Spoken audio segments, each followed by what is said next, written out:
mostly for those of you who have, it might explain a few things. I grew up in a household where sarcasm was the primary language. We used it to explain anything, everything, often several things simultaneously. And the joke is somewhere in the layers of meaning. We learn to be witty or be ignored. So, I had a traumatic upbringing. Yeah. I grew up in this childhood that put together some of these strange coping skills. You know, I like to call them life skills. Things like pay attention to everything. There will be a test.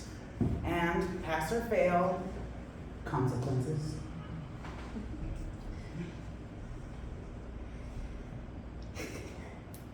Obviously, you guys have forgotten how that. This is the consequences going on right here. Consequences. Sorry, little consequences.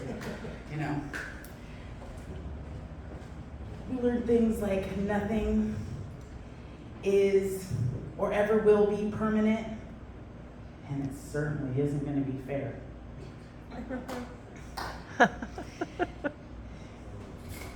Overthinking, being clever, can get you out of anything. Or totally not. And you are never going to know the difference until after that shit came out your mouth. So, but most importantly, if it hurts, make it funny.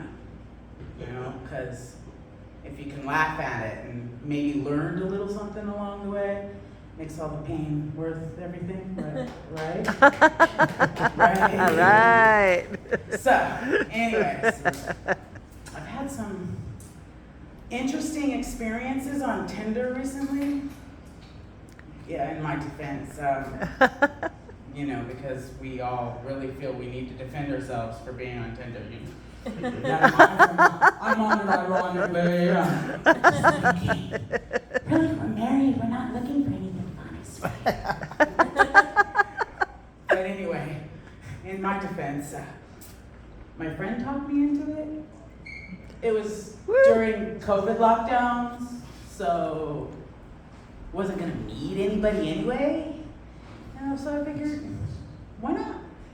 You know, so it became this amazing online game to me. You know, scam bot hunters. Can you tell the difference? Is it a bot? A scam artist? Have you actually found a real person?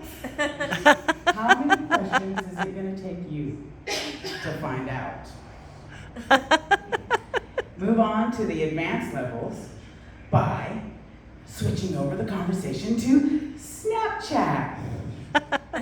Cue the dick pics. Oh.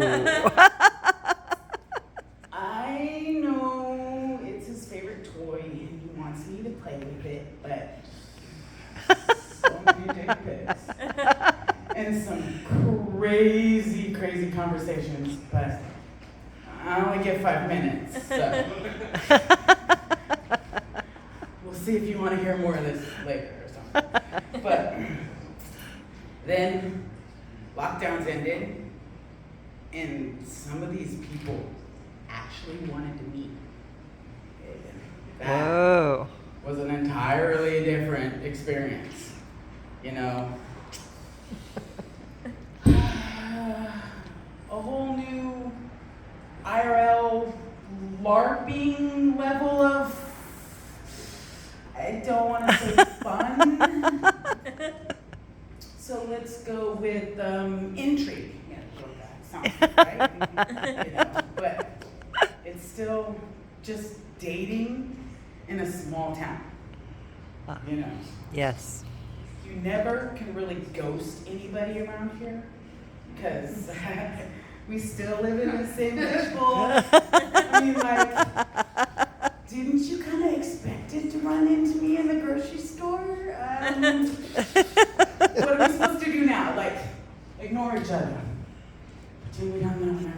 Just keep picking melons and like ignore the fact you sent me all those dick pics. Don't worry about it. Yeah.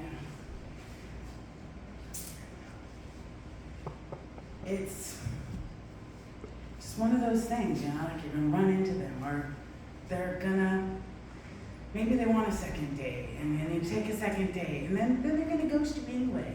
So you end up having them show up at your work with a date, that one they ghosted you for, and you're like, what the hell, you forget I work here?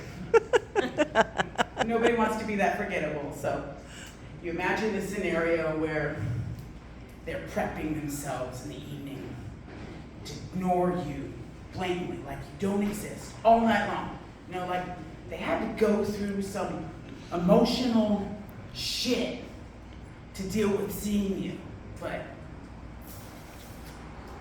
honestly, bitch, you weren't even a thought.